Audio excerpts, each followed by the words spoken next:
സ്തോത്രം. കൊലോസ്യ ലേഖനം അതിൻ്റെ 3-ാമത്തെ അധ്യായം നമ്മൾ കഴിഞ്ഞ ദിവസങ്ങളിൽ ചിന്തിച്ച് നിർത്തിയ അതിൻ്റെ 14-ാമത്തെ വാക്യം നമുക്കൊരു ദിവസനിധിയിൽ വായിക്കാം. 3-ാം അധ്യായം 14-ാമത്തെ വാക്യം. 3 verse 40. എല്ലാറ്റിനും മീതെ സമ്പൂർണതയുടെ ബന്ധമായ സ്നേഹം ധരിപ്പേൻ.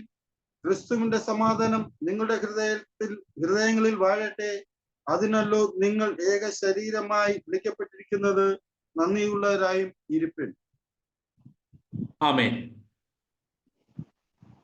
അവിടെ നമ്മൾ കഴിഞ്ഞ ദിവസങ്ങളിൽ വായിച്ച് അവസാനിപ്പിച്ചത് ഇപ്രകാരമായിരുന്നു: എല്ലാറ്റിനും മീതെ സമ്പൂർണതയുടെ ബന്ധമായ സ്നേഹം ധരിപ്പീൻ. അപ്പോസ്തലനായ പൗലോസ് കൊലോസ്യർക്ക് ലേഖനം എഴുതുന്ന ആഴമുള്ള ദൈവിക സത്യങ്ങളെ മനസ്സിലാക്കുവാൻ ദൈവം ഇടയാക്കുന്ന അവസരങ്ങൾക്കായി സ്തോത്രം ചെയ്യുന്നു.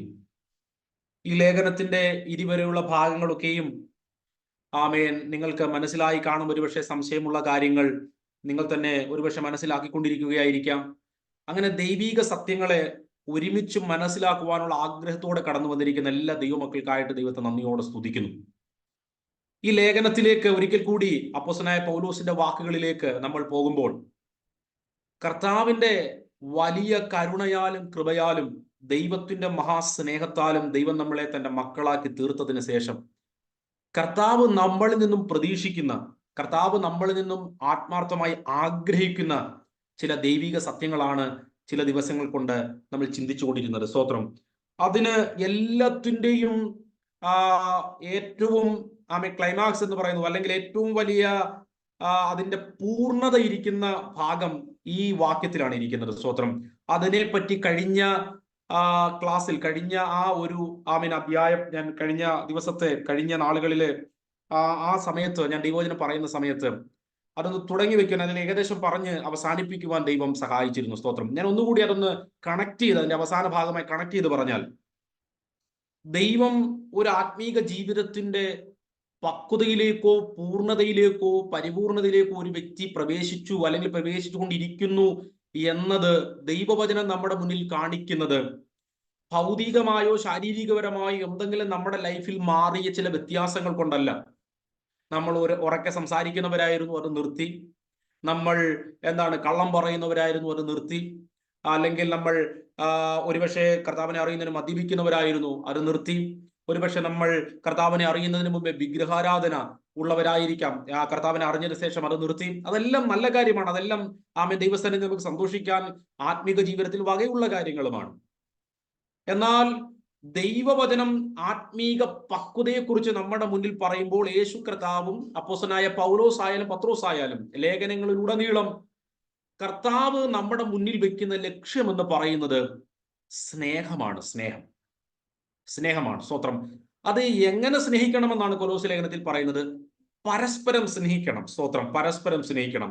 അതായത് ക്രിസ്തുവിന്റെ സ്നേഹത്തിന് അതേപോലെയുള്ള സ്നേഹം നമ്മളിൽ നിന്നും നമ്മുടെ സഹോദരങ്ങളിലേക്ക് വരണമെന്നാണ് ദൈവവചനം നമ്മളോട് പറയുന്നത്. ഞാനും നിങ്ങളും ഒക്കെ നമ്മളിൽ ആരായാലും പരാജയപ്പെട്ടു പോകുന്ന, അല്ലെങ്കിൽ നമ്മളൊക്കെ പലപ്പോഴും പറ്റുന്നില്ലല്ലോ എന്ന് ചിന്തിക്കാൻ സാധ്യതയുള്ള വശമാണ് സ്നേഹം എന്ന് പറയുന്നത്. ഇവിടെ സ്നേഹം എന്നുകൊണ്ട് ഉദ്ദേശിച്ചിരിക്കുന്നത്. സ്തോത്രം.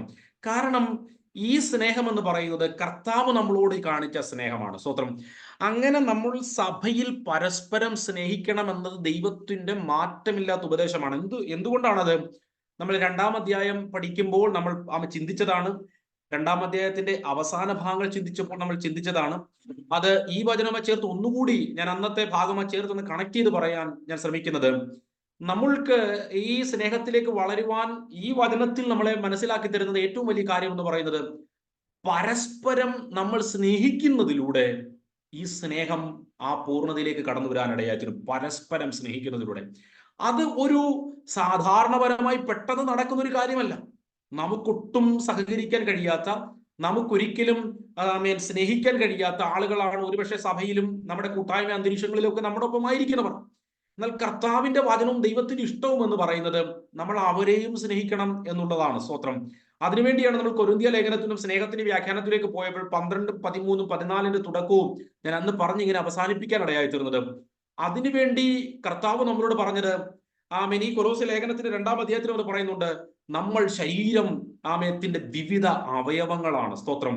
നമുക്കൊരിക്കലും ഒരു അവയവത്തെ വേണ്ട എന്ന് വെക്കുവാൻ കഴിയത്തില്ല. പരസ്പരം ചേരുന്ന ക്രിസ്തു തലയായിരിക്കുന്ന ആമേൻ ഭാഗമായി ദൈവം നമ്മളെ ആത്മീക വളർച്ചയുടെ ഭാഗമായി നിർത്തിയിരിക്കെ ഒരു വ്യക്തി വേണ്ട എന്ന് പറയുവാനോ അല്ലെങ്കിൽ ഒരു വ്യക്തി അമിതമാണെന്ന് പറയുവാനോ നമുക്ക് കഴിയത്തില്ല. സ്തോത്രം. എല്ലാം ആവശ്യമാണ്. പരസ്പരമുള്ള അങ്ങനെയുള്ള സ്നേഹങ്ങളിൽ കൂടിയാണ് ദൈവം ക്രിസ്തുവിന്റെ സ്നേഹത്തിലേക്ക് നമ്മൾക്ക് വളർത്തുവാൻ ദൈവമാക്കി വെച്ചിരിക്കുന്നത്. അതിനുവേണ്ടി കൊരിന്ത്യർ ലേഖനത്തിൽ ഞാൻ ഇങ്ങനെയാണ് പറഞ്ഞ് അവസാനിപ്പിച്ചത്. അതിന് രണ്ട് വഴികളാണ് അപ്പോസ്തലനായ പൗലോസ്, അല്ലെങ്കിൽ രണ്ട് രീതിയിലാണ് പൗലോസ് അത് വ്യാഖ്യാനിച്ചത്.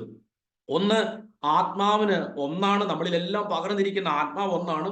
എന്നാൽ വിവിധ വരങ്ങളുണ്ട്. ഒരാൾക്ക് വീര്യപ്രവർത്തികളുടെ വരമാണ്, ഒരാൾക്ക് സഹായം ചെയ്യുവാനുള്ള വരമാണ്, ഒരാൾക്ക് മറ്റു ചില ഭാഷാവരങ്ങളുണ്ട്, അല്ലെങ്കിൽ വ്യാഖ്യാന വരങ്ങളുണ്ട്. അങ്ങനെ വിവിധ തരത്തിലുള്ള വരങ്ങൾ ദൈവം സഭയിലാക്കി വെച്ചിട്ടുണ്ട്. സ്തോത്രം. ഓരോ വരങ്ങൾക്കും അതിൻ്റെതായ ദൈവിക ഉദ്ദേശങ്ങളുണ്ട്. ഒരു വരത്തെയും മറ്റൊരു വരവുമായി നമ്മൾ വേണ്ട എന്ന് വെക്കുവാനോ അതൊന്നും ഞങ്ങളുടെ സഭയിൽ വേണ്ട എന്ന് വെക്കുവാൻ നമുക്കാർക്കും കഴിയുകയില്ല. ഇതെല്ലാം നമ്മുടെ സഭയിൽ ആവശ്യമാണ്. അതാണ് പൗലോസ് ആദ്യം 12-ാം അധ്യായത്തിൽ പറഞ്ഞു വെക്കുന്ന വഴി. എന്നാൽ ഈ സ്നേഹത്തിന്റെ ഭാഗത്തിലേക്ക് വരുമ്പോൾ അതിനും മുകളിലായി, വരത്തിനും മുകളിലായി പൗലോസ് പറയാണ്, സഭ ഒന്നായി നിൽക്കാൻ വേണ്ടി ഇതിലും വലിയൊരു മാർഗം ഞാൻ നിങ്ങൾക്ക് കാണിച്ചു തരാം എന്നാണ് കൊരിന്ത്യർ ലേഖനത്തിൽ 12-ാം അധ്യായത്തിന്റെ 1 കൊരിന്ത്യർ ലേഖനം 12-ാം അധ്യായത്തിന്റെ അവസാന ഭാഗത്തിൽ ഇങ്ങനെയാണ് കാണുന്നത്. ഇതിലും എന്താണ് മഹത്തായ അല്ലെങ്കിൽ വലുതായ അനുഗ്രഹിക്കപ്പെട്ട ഒരു മാർഗം ഞാൻ കാണിച്ചു തരാം എന്ന് പറഞ്ഞതിന് ശേഷമാണ് സ്നേഹം എന്ന ഭാഗത്തിലേക്ക് പോകുന്നത്. സ്തോത്രം. എന്ന് പറഞ്ഞാൽ സഭ ഒന്നായി നിൽക്കുവാൻ വിവിധ ശരീരത്തിന്റെ അവയവങ്ങളായി നമ്മളെ വിവിധ വരങ്ങളാക്കി വെച്ചിരിക്കുന്നത് പോലെ അതിനേക്കാളിലും വളർന്ന അല്ലെങ്കിൽ അതിനേക്കാളിലും ഉയരത്തിൽ നിൽക്കുന്നതാണ് സ്നേഹത്തിൽ പരസ്പരം നമ്മൾ സഹായിക്കുക എന്നുള്ളത്. ഞാൻ പറഞ്ഞത് നിങ്ങളോളം എത്തി എന്ന് ഞാൻ വിശ്വസിക്കുകയാണ്. സ്തോത്രം. അത് കേവലം വരത്താലല്ല, ക്രിസ്തുവുമായിട്ടുള്ള കർത്താവുമായിട്ടുള്ള ആഴമായ ബന്ധനിമിത്തം മറ്റുള്ളവരെ സ്നേഹിക്കാതിരിക്കാൻ കഴിയുന്നില്ല. സ്തോത്രം. അതിന്ന് കുറച്ചുകൂടി വ്യക്തമായി പറയുവാൻ സമയം നമുക്ക് ലഭിക്കുന്നത് കൊണ്ട് കുറച്ചുകൂടി അതൊന്ന് മനസ്സിലാക്കാൻ വേണ്ടി ശ്രമിക്കാം. ഞാൻ ആ ഭാഗത്ത് വിടുകയാണ്. അത് ഞാൻ അന്ന് പറഞ്ഞത് നിങ്ങളുടെ മനസ്സിൽ വെച്ചുകൊണ്ട് തന്നെ ആ കൊരിന്ത്യർ ലേഖനത്തിലെ ഭാഗങ്ങളും സ്നേഹം എന്താണെന്ന് അവിടെ വ്യാഖ്യാനിക്കുന്ന വാക്കുകളും ഒക്കെ ഒന്ന് മനസ്സിൽ വെച്ചുകൊണ്ട് തന്നെ കുറച്ചുകൂടി നമുക്ക് സിമ്പിളായി ആ കാര്യത്തെ ഒന്ന് മനസ്സിലാക്കാൻ വേണ്ടി ശ്രമിക്കാം. സ്തോത്രം. നമ്മൾ പലപ്പോഴും ഈ ലേഖനത്തിൽ വായിച്ച 2 വേദഭാഗങ്ങൾ ഒരിക്കൽ കൂടെ നമുക്ക് ദൈവസന്നിധിയിൽ വായിക്കാം. യേശു കർത്താവ് ഈ സ്നേഹത്തെ പറ്റി പറഞ്ഞ 2 വേദഭാഗങ്ങൾ യോഹന്നാന്റെ സുവിശേഷം 15-ാം അധ്യായത്തിന്റെ 12-ാമത്തെ വാക്യം, 13-ാം അധ്യായത്തിന്റെ 34-ാമത്തെ വാക്യം, 34 നമുക്ക് ഒന്ന് വായിക്കാം. യോഹന്നാന്റെ സുവിശേഷം 15-ാം അധ്യായത്തിന്റെ 12-ാമത്തെ വാക്യം. ഞാൻ നിങ്ങളെ സ്നേഹിച്ചിരിക്കുന്നത് പോലെ നിങ്ങളും തമ്മിൽ തമ്മിൽ സ്നേഹിക്കണം എന്നാകുന്നു എന്റെ കൽപ്പന. ആമേൻ. യോഹന്നാന്റെ സുവിശേഷം 13-ാം അധ്യായത്തിന്റെ 34-ാമത്തെ വാക്യം. നിങ്ങൾ തമ്മിൽ തമ്മിൽ സ്നേഹിക്കണം എന്ന് പുതിയൊരു കൽപ്പന ഞാൻ നിങ്ങൾക്ക് തരുന്നു. ഞാൻ നിങ്ങളെ സ്നേഹിച്ചതുപോലെ നിങ്ങളും തമ്മിൽ തമ്മിൽ സ്നേഹിക്കണം എന്ന് തന്നെ. അതെ, കർത്താവ് തന്റെ ശിഷ്യന്മാരോട് പറയുന്ന വാക്കുകളാണ് ഈ 2 വാക്യങ്ങളും. സ്തോത്രം. ഏതൊക്കെയാണ്? 15-ാം അധ്യായത്തിന്റെ 12-ാമത്തെ വാക്യത്തെ നമ്മളിപ്പോൾ വായിച്ചതുപോലെ, ഞാൻ നിങ്ങളെ സ്നേഹിച്ചതുപോലെ നിങ്ങൾ തമ്മിൽ തമ്മിൽ സ്നേഹിക്കണം എന്നാകുന്നു എന്റെ കൽപ്പന. 13-ാം അധ്യായത്തിന്റെ 34-ാമത്തെ വാക്യത്തെ നമ്മൾ വായിച്ചു, നിങ്ങൾ തമ്മിൽ തമ്മിൽ സ്നേഹിക്കണമെന്ന് പുതിയൊരു കൽപ്പന ഞാൻ നിങ്ങൾക്ക് തരുന്നു. ഞാൻ നിങ്ങളെ സ്നേഹിച്ചതുപോലെ നിങ്ങൾ തമ്മിൽ തമ്മിൽ സ്നേഹിക്കണം എന്ന് തന്നെ. നിങ്ങൾ തമ്മിൽ തമ്മിൽ സ്നേഹമുണ്ടെങ്കിൽ നിങ്ങൾ എൻ്റെ ശിഷ്യന്മാർ എന്ന് എല്ലാവരും അറിയും എന്ന് യേശു കർത്താവ് പറഞ്ഞു. സ്തോത്രം. ഇപ്പൊ കർത്താവിന്റെ ആഗ്രഹം എന്ന് പറയുന്നത് തിരഞ്ഞെടുക്കപ്പെട്ട തൻ്റെ കൂടെ പിൻഗമിക്കുന്നവർ താൻ അവരെ സ്നേഹിച്ചു. യേശു നമ്മളെ സ്നേഹിച്ചു. മറ്റൊന്നും കൊണ്ടല്ല യേശു നമ്മളോട് സ്നേഹം ഡിമാൻഡ് ചെയ്യുന്നത്. യേശുവിന്റെ സ്നേഹം എന്ന് പറയുന്നത് വ്യാഖ്യാനിക്കാൻ കഴിയാത്ത സ്നേഹമാണ്. അത് ഞാൻ പല പ്രാവശ്യം പറയുന്നത്, വീണ്ടും പറയുന്നതിന് എനിക്കൊരു ലജ്ജയുമില്ല. സ്തോത്രം. കർത്താവിന്റെ സ്നേഹത്തിന്റെ ആഴം നമ്മൾ ആഴത്തിലൊന്ന് മനസ്സിലാക്കിയാൽ നമുക്ക് മറ്റുള്ളവരെ സ്നേഹിക്കുന്നത് സത്യത്തിൽ ബുദ്ധിമുട്ടല്ല. ദൈവവചന പ്രകാരം നമുക്ക് മറ്റുള്ളവരെ സ്നേഹിക്കാൻ കഴിയുന്നില്ല എന്നത് വാസ്തവമായ സത്യം. പക്ഷെ മറ്റുള്ളവരെ സ്നേഹിക്കണം എന്നത് ഒരു കൽപ്പനയായത് ഭാരമായി നമുക്ക് തോന്നത്തില്ല. സ്തോത്രം. ഞാൻ ഒന്നുകൂടെ പറയാം, നമുക്ക് മറ്റുള്ളവരെ നിഷ്പ്രയാസം സ്നേഹിക്കാൻ നമുക്ക് ഒരിക്കലും കഴിയത്തില്ല. അത് പെട്ടെന്ന് നടക്കുന്നൊരു സംഭവമല്ല. കർത്താവ് നമ്മളിൽ ചെയ്യുന്ന ഒരു ക്രിയയാണ്. സ്തോത്രം. എന്നാൽ നമ്മൾ ഈ ആത്മീയ അനുഭവത്തിൽ കർത്താവിന്റെ സ്നേഹം ആഴത്തിൽ മനസ്സിലാക്കിയെങ്കിൽ ആ സ്നേഹം അങ്ങനെ വേണമെന്നെങ്കിലും നമുക്ക് ബോധ്യമായി വരും. സ്തോത്രം. അതാണ് ഈ പക്വതയിലേക്കുള്ള വഴി എന്ന് പറയുന്നത്. സ്തോത്രം. അതാണ് കർത്താവ് ഈ 2 വാക്യങ്ങളിലും തന്റെ ശിഷ്യന്മാരോട് പറയുന്നത്. കേട്ടോ, നിങ്ങൾ പായിലിരുന്ന് ആരാധിക്കുന്ന ആ സഹോദരൻ ഉണ്ടല്ലോ, ആ സഹോദരി ഉണ്ടല്ലോ, അല്ലെങ്കിൽ നിങ്ങളുടെ ആ സഹോദരൻ ഉണ്ടല്ലോ, ആ വ്യക്തിയെ നിങ്ങൾ സ്നേഹിക്കണം കേട്ടോ. സ്തോത്രം.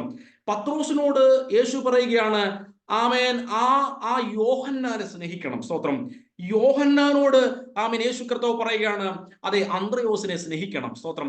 അന്ത്രയോസിനോട് യേശു കർത്താവ് പറയുകയാണ്, നിങ്ങൾ തോമയെ സ്നേഹിക്കണം. പരസ്പരം പല ഭവനങ്ങളിൽ നിന്നും, പല സാഹചര്യങ്ങളിൽ നിന്നും, പല ജോലിയിൽ നിന്നും, പല ചുറ്റുപാടുകളിൽ നിന്നും, പല സ്വഭാവങ്ങളിൽ നിന്നും ദൈവത്തിന്റെ തെരഞ്ഞെടുപ്പിലേക്ക് കടന്നു വന്ന ശിഷ്യന്മാരോട് കർത്താവിന് പറയാനുള്ളത്, മക്കളെ, ഞാൻ നിങ്ങളെ സ്നേഹിച്ചു. അത് നിങ്ങൾക്ക് കുറച്ചൊക്കെ ബോധ്യമായിട്ടുണ്ട്. അതുകൊണ്ടാണ് പറഞ്ഞത്, ഞാൻ നിങ്ങളെ സ്നേഹിച്ചതുപോലെ നിങ്ങൾ പരസ്പരം സ്നേഹിക്കണമെന്ന് യേശു കർത്താവ് പറഞ്ഞെങ്കിൽ അതിന്റെ അർത്ഥം ആമേൻ പത്രോസിനും യാക്കോബിനും യോഹന്നാനും ഒക്കെ ആമേൻ യേശു തങ്ങളെ സ്നേഹിക്കുന്നു എന്നത് കുറച്ചൊക്കെ മനസ്സിലായി തുടങ്ങി എന്നതാണ് വാസ്തവമായ സത്യം. ക്രിസ്തു നമ്മളിൽ നിന്നും സ്നേഹം ഡിമാൻഡ് ചെയ്യാൻ കാരണം, ഞാൻ പലപ്പോഴും പറഞ്ഞതുപോലെ ഒന്നുകൂടി ഈ വാക്യമായി ചേർന്ന് പറഞ്ഞോട്ടെ, കർത്താവ് നമ്മളെ അത്ര സ്നേഹിച്ചതുകൊണ്ട് കേട്ടോ. സ്തോത്രം.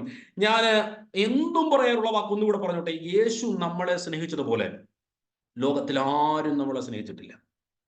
കാരണം നമ്മളെല്ലാം വിവിധ നിലവാരങ്ങളിലാണ് ആയിരിക്കുന്നത്. ഇപ്പൊ ഞാൻ നിങ്ങളുടെ സാഹചര്യം കേട്ടാൽ എനിക്ക് തോന്നും, അതൊക്കെ എന്താ സഹിച്ചാൽ ഇപ്പൊ ബുദ്ധിമുട്ട്, ഞാൻ അതിനേക്കാൾ കൂടുതൽ സഹിക്കുന്നതല്ലേ, അല്ലെങ്കിൽ ഞാൻ അതിനേക്കാൾ കൂടുതൽ പ്രശ്നത്തിലല്ലേ.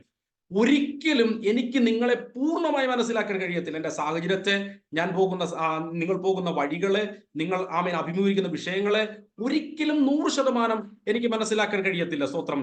ഒരുപക്ഷെ ആമേൻ നമ്മൾ പറയും ലോകത്തിലെ ഏറ്റവും വലിയ വേദന പ്രസവ വേദനയാണെന്ന്. തീർച്ചയായിട്ടും അങ്ങനെ തന്നെയാണ് എന്ന് ഞാനും ചിന്തിക്കുന്നു. സ്തോത്രം. മനസ്സിലാക്കുന്നു.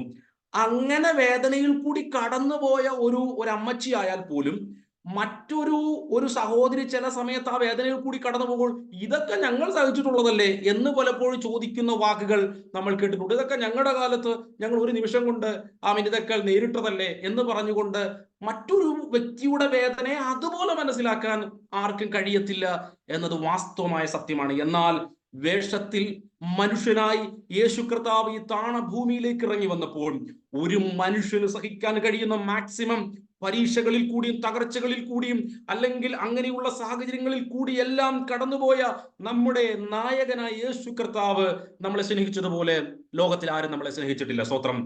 ഞാൻ ഇങ്ങനെയാണ് പറയാറുള്ളത്, നമ്മളെ യേശു ക്ഷമിച്ചതുപോലെ ലോകത്തിൽ ആരും നമ്മളോട് ക്ഷമിച്ചിട്ടില്ല.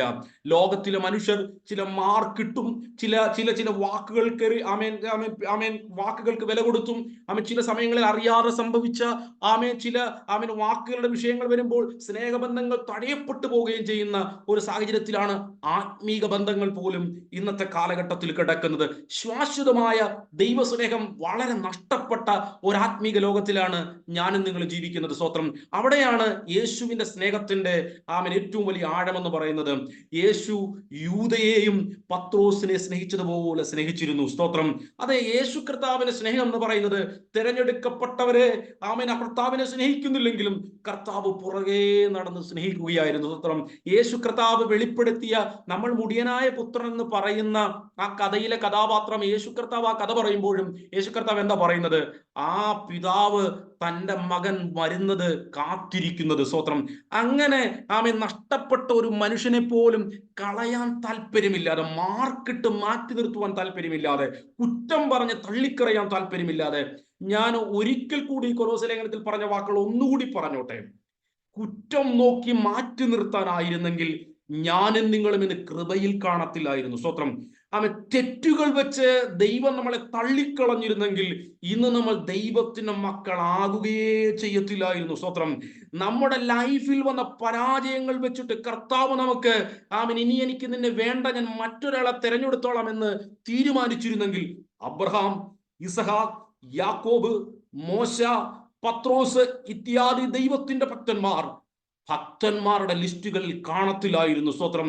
കർത്താവിനാൽ തിരഞ്ഞെടുക്കപ്പെട്ട, കർത്താവിനെ ശക്തമായി ഉപയോഗിക്കപ്പെട്ട കഴിഞ്ഞ തലമുറകളിലെ ദൈവദാസന്മാരായിരുന്നാലും ദൈവത്തിന്റെ ദാസിമാരായിരുന്നാലും കർത്താവ് പല പ്രാവശ്യം മനസ്സലിവ് കാണിച്ചത് കൊണ്ടും പല പ്രാവശ്യം ദൈവത്തിന്റെ സ്നേഹം ഞാൻ മുമ്പേ പറഞ്ഞതുപോലെ വർണ്ണിക്കാൻ കഴിയാത്തതുപോലെ ദൈവം പല പ്രാവശ്യം വെളിപ്പെടുത്തിയത് കൊണ്ടാണ് പല ദൈവഭക്തന്മാരും ഭക്തന്മാരുടെ കഥകളായി എന്നും നിലനിൽക്കുന്നത്. സ്തോത്രം. അതേ ഇരമ്യാ പ്രവാചകൻ പറയുന്നത് പോലെ നമ്മൾ മുടിഞ്ഞു പോകാത്തത് ദൈവത്തിന്റെ ദയയാണ്. സ്തോത്രം. കർത്താവിന്റെ കരുണയാണ്. ആമേൻ. ഒന്നുകൂടെ പറഞ്ഞാൽ, ഞാൻ എന്നും പറയുന്ന വാക്കുകൾ ഒന്നുകൂടി പറഞ്ഞാൽ, നിൽക്കുന്നു എന്ന് തോന്നുന്നവൻ വീഴാതിരിപ്പാൻ സൂക്ഷിച്ചു കൊള്ളട്ടെ. സ്തോത്രം. ആമേൻ. അതേ, കർത്താവ് നമ്മളെ സ്നേഹിച്ചത് ഭയങ്കരമായിരുന്നു കേട്ടോ, ഭയങ്കരമായിരുന്നു. സ്തോത്രം. കർത്താവിന്റെ സ്നേഹത്തിന്റെ ആഴം, നിത്യതയുടെ ആ സ്ഥലത്ത് നമ്മൾ എത്തപ്പെടുമ്പോൾ കർത്താവ് നമ്മളെ സ്ക്രീനിൽ കാണിക്കുന്നത് പോലെ അതൊന്നും മനസ്സിലാക്കി തരാൻ കർത്താവിന് അവിടെ എന്തെങ്കിലും ഓപ്ഷൻ ഉണ്ടെങ്കിൽ അന്ന് നമുക്ക് കർത്താവ് മനസ്സിലാക്കി തരും. ആമേൻ. കർത്താവ് നമ്മളെ എത്രമാത്രം സ്നേഹിച്ചു. ആമേൻ. ഒരുപക്ഷെ ലോകത്തിൽ നമ്മളെ ജനനം തന്ന അമ്മയ്ക്കോ അല്ലെങ്കിൽ നമ്മുടെ മാതാപിതാക്കളോട് സ്വന്തം മക്കൾക്കോ ആമേൻ ഒരുപക്ഷെ ക്ഷമിക്കാൻ കഴിയത്തില്ല പല സാഹചര്യങ്ങളിലും. എൻ്റെ അമ്മ എന്നോട് അത് ചെയ്തില്ലേ, എൻ്റെ അപ്പൻ എന്നോട് അത് കാണിച്ചില്ലേ എന്ന് ചിലപ്പോൾ മക്കൾ ചോദിക്കാറുണ്ട്. സ്തോത്രം. എന്നാലും എൻ്റെ അപ്പൻ അത് എന്നോട് ചെയ്തല്ലോ എന്ന് ചിന്തിക്കാറെങ്കിലുമുള്ള ചില സെക്കൻഡുകൾ മനുഷ്യരുടെ ജീവിതത്തിൽ വന്നിട്ടുണ്ട്. എൻ്റെ മക്കളോട് എന്തുകൊണ്ട് എൻ്റെ കുഞ്ഞ് എന്നോട് അങ്ങനെ പറഞ്ഞു, എൻ്റെ കുഞ്ഞ് എന്നോട് എന്തുകൊണ്ട് അങ്ങനെ ഇടപെട്ടു എന്ന് പലപ്പോഴും മക്കളെ കുറിച്ച് ദുഃഖിക്കുന്ന മാതാപിതാക്കളുമുണ്ട്. എന്നാൽ സ്വർഗത്തിലെ അപ്പച്ചനായ നമ്മുടെ കർത്താവിന്റെ മുഖത്ത് നോക്കി നമുക്ക് ഒരു സെക്കൻഡ് പോലും നിത്യതയുടെ തുറമുഖത്ത് ചിന്തിക്കാൻ കഴിയത്തില്ല. എൻ്റെ യേശു എന്നെ എന്താ അങ്ങനെ ചെയ്തതെന്ന് ചിന്തിക്കത്തില്ല. പിന്നെ എന്താണ് നമ്മൾ ചിന്തിക്കാൻ പോകുന്നത്? കർത്താവേ, നീ എന്നെ സ്നേഹിക്കാൻ ഞാൻ എന്താണ്? സ്തോത്രം. എൻ്റെ ലൈഫിൽ എന്ത് ഗുണമുണ്ട്? സ്തോത്രം. എൻ്റെ ലൈഫിൽ എന്ത് യോഗ്യതയാണുള്ളത്?